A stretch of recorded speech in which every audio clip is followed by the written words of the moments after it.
Today, it's a Spec Class desert racer anyone can build on the Jeep. Ian and Jessi debut their JeepSpeed project. Plus, bet you've never seen Jeeps like these. Part 4x4, part submarine. That and more right now on Xtreme 4x4.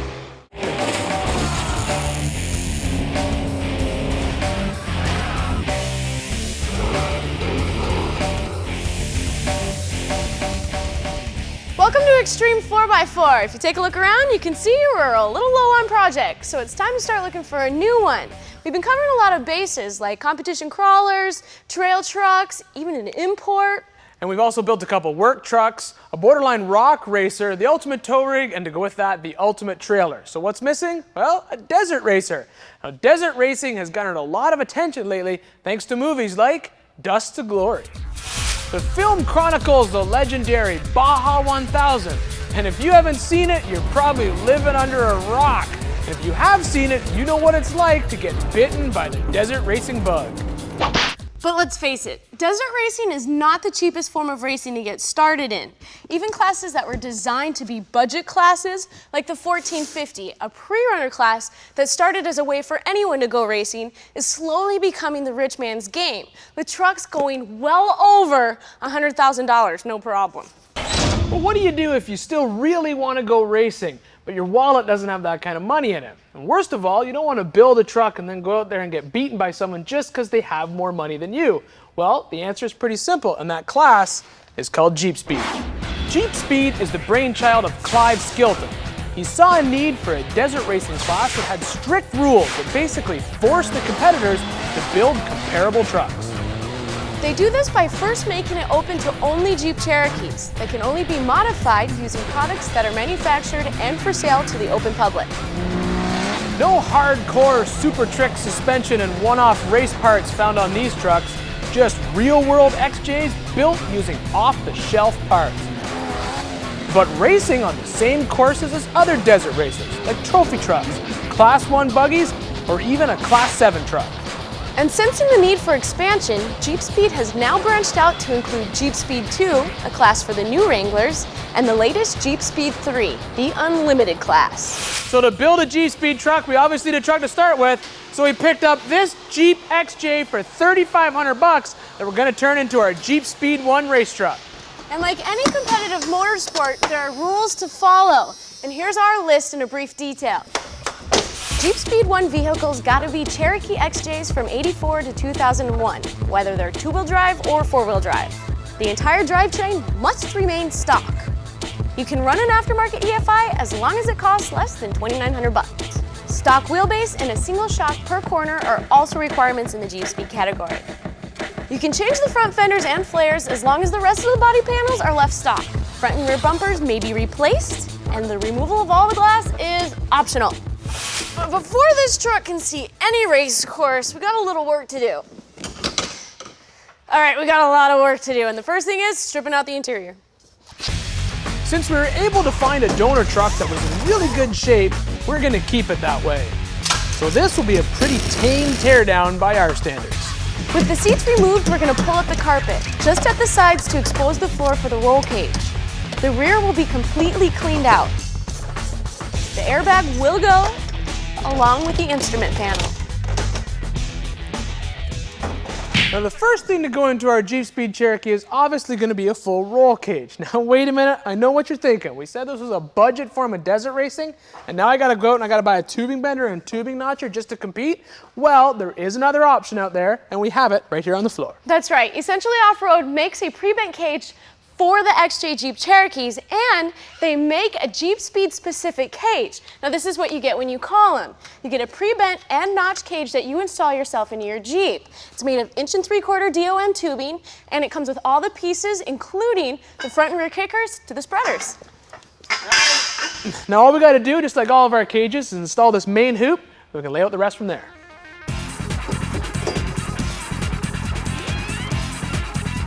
Perfect.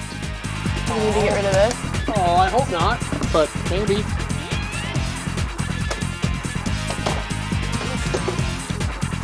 Then we can position the front hoop, making sure we have clearance for everything in the dash, followed by the roof spreaders, using a ratchet strap to hold everything in place. Then we can tack it. The rear hoop sits in between the rear wheel wells. That's about right there. And the spreaders are also installed into the middle hoop. Once the rear kickers are in place, we can slip in all the floor plates. It's probably a good idea to protect the dash and the carpet from any weld spatter. Lay the front hoop back to fully weld the front hoop, then finish the entire cage. Now, as soon as the entire cage is fully welded, we can go ahead and attach it to the truck's unibody structure using the supplied hardware that we got with the cage kit. And that's all it takes to putting in a pre-bent cage. It's pretty simple. Now, later on, we're going to be installing a long travel suspension kit and give this baby some more power. Up next, from an XJ to a what the heck J, these extreme off-roaders get their thrills submerged. Swamp Jeeps, when Xtreme 4x4 continues.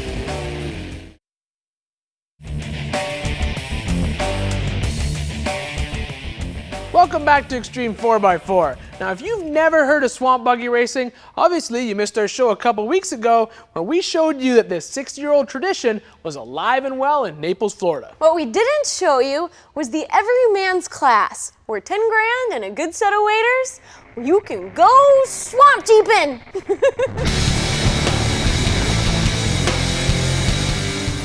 Competing only 3 times a year, modern-day swamp buggy racing is considered one of the most challenging motorsports in the world. Train running a boat and a stock car, I reckon. You cannot race out here and not have a problem. Sooner or later, something's going to break, something's going to give up. Racing on 18 inches of water around the figure-8 course, both the buggy and Jeep classes have to contend with the sippy hole. The sippy hole is probably 8 feet deep. Getting across that's kind of half the battle. They've been battling the sippy hole even before it was called the sippy hole. Years ago, there was a guy, his name was Sippy. He'd go out and race, and he never was able to get across that hole. So they named it after him. For the Jeep class, getting wet is not an option. When I'm sitting in the seat, the water's up to my chest. The whole motor, everything goes completely underwater. Steve Armstrong has been competing in the class for 20 years. It's exciting. They put 9 of us on the track at one time. It's all a bunch of bumping and grinding, and you never know what's going to happen. It's a real close, competitive class.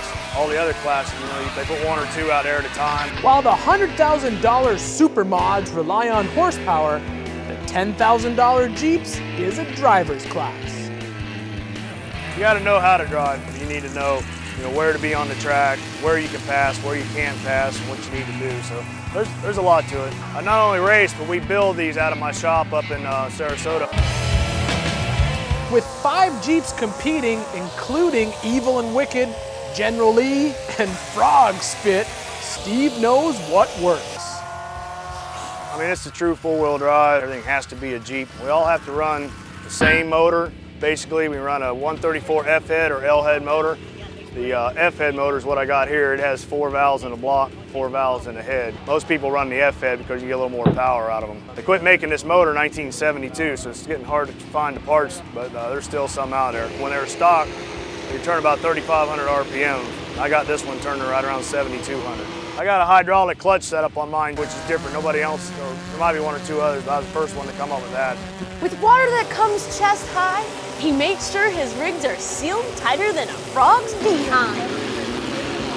Carburetor sitting up on an intake, and we have that plastic hose that goes up to keep the water from going in. And then we got spray and silicone and stuff we put all around all of our fuel and everything goes to keep the water out. Kind of primitive stuff, but you got to keep the water out somehow. It only takes 1 gulp and it shuts you down. Come race time, there's one thing left to do. I'm ready to get her done. Almost as soon as the race day started, it was over. On our first race, doing excellent, my front end locked up. About did a backwards wheelie. Gonna try to race another race in 2-wheel drive, but I guess I must have blew my transmission too, because I ain't got no gears anymore. So I'm done for the day. He may be done for the day, but Steve knows he'll be coming to the swamp buggy races for years to come. I love it. I got my oldest boys racing now. My youngest boy, he's 14, he's itching to race. So pretty soon down the line, I'm gonna pass it on to them and I'll be a spectator and let them race. Well, they only race 3 times a year down in Florida Sports Park, so go down to Naples, Florida and get wet. I don't think we'll need waders for our Jeep though, because it's going to the desert. It's dry there. Yes, it is.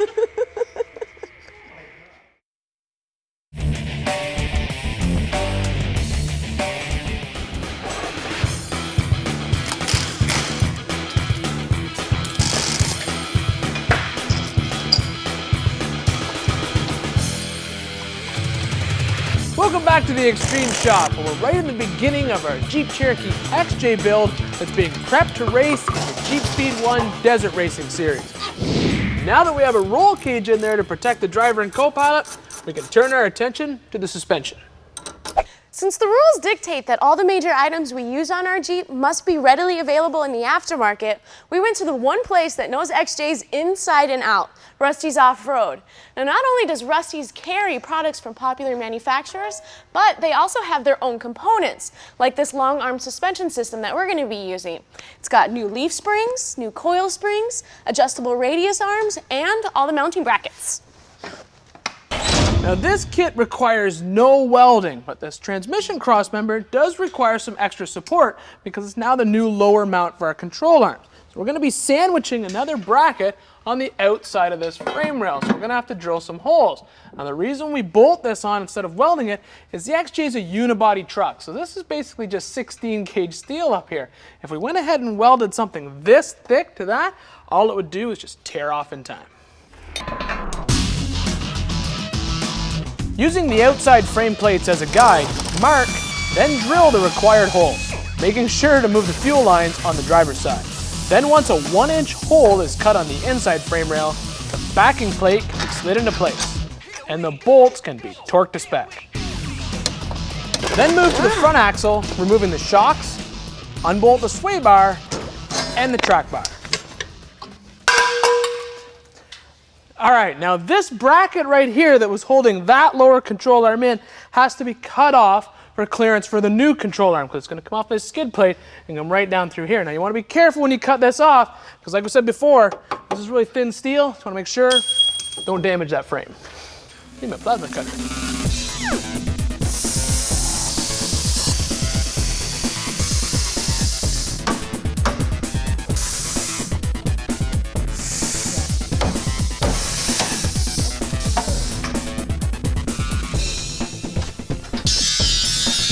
Man, that was loud. And now we're ready to go ahead and put in our new control arms. Now this is a completely different design than the factory suspension. If you remember, we basically had a 4-link in here. Bar on the bottom, then a stamped steel bar on the top. But this is almost like a radius arm. You have one long arm that goes from the bottom to the bottom side of the axle, and then this connector tube goes up to the top side of the axle. Now Rusty suggests setting these bars up, the lower one at 35 3/4 of an inch to start, and the upper at 15 3/4 of an inch. Now once you get the thing back down on the ground on the ride height, you're going to want to go ahead and check your caster angle. That's the tilt back of this front axle. The best way to do it is right on top of the ball joint with an angle finder. And you're looking for 7 degrees positive caster or lean back of the axle. And you can adjust that with those bars.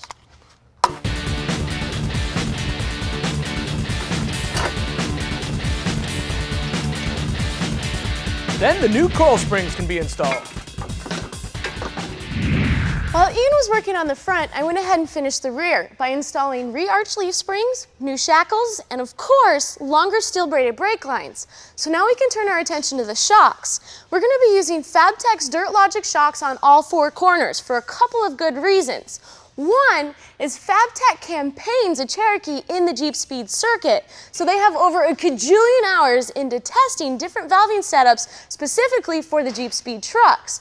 And 2 is the Dirt Logics have 2 1/4 steel body, 7/8 hardened chrome piston rods, and spherical bearings on both mounting points. So you know these shocks are race ready.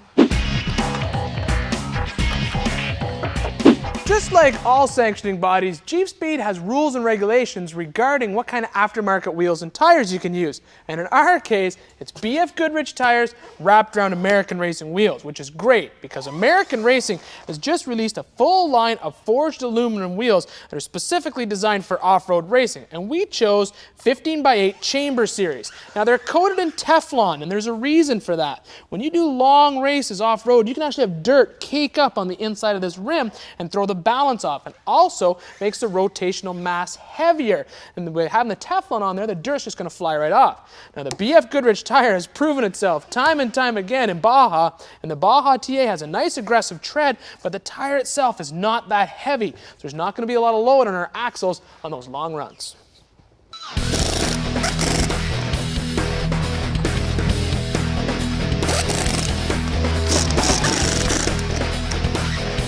Six and a half inches of lift and 33-inch tires, this thing's ready for the desert.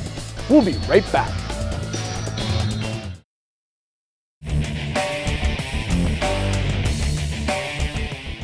Welcome back to Xtreme 4x4 and our JeepSpeed XJ build. This truck has already been treated to a full suspension upgrade, race spec, wheels, tires, and a full roll cage. Now all we have to do is concentrate on some power adders.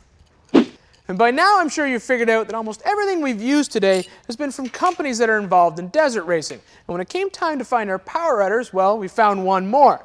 Now, Banks Engineering is tearing into the gas market with everything from torque tube headers to catback systems. And just like all their products, this stuff is dyno-proven power adders for your vehicle. Now, not only are they proven power on the dyno, they're actually tested in the desert. Competing in the stock full class, the Donahoe Racing F250 Super Duty is one of the very few diesels in competitive desert racing. Using a host of Banks products from Power PDAs and Big Hoss bundles, Banks is using this truck as a test bed to ensure their products can handle the abuse of Baja. And with the recent impressive second place finish at the Terribles 400, it looks like they have a winning combination. Now the rules state that we can tear out this engine and completely rebuild it, as long as the block and the head stay stock. But we decided to go with out-of-the-box power adders like these torque tubes. This mandrel bent head pipe has a thick flange to eliminate exhaust leaks, and the 3-into-2 design will help with the scavenging effect, giving us more combustion and more power. And the combination of the Banks torque tubes with the monster catback system we showed you a couple seconds ago flows 44% better than any other exhaust system on the market. So we're sure that it's really going to liven up our 4-liter out in the dirt. Now these are all direct replacement parts, so they're really easy to install. Some of them take a lot of time, and unfortunately we're out of that today. So the next time you see the old JeepSpeed in the shop, we'll basically be taking care of everything else we need before we can take this thing out in the desert, like suspension seats, belts, the GPS unit, some off-road lights, everything we're going to need to have fun in the race. See ya!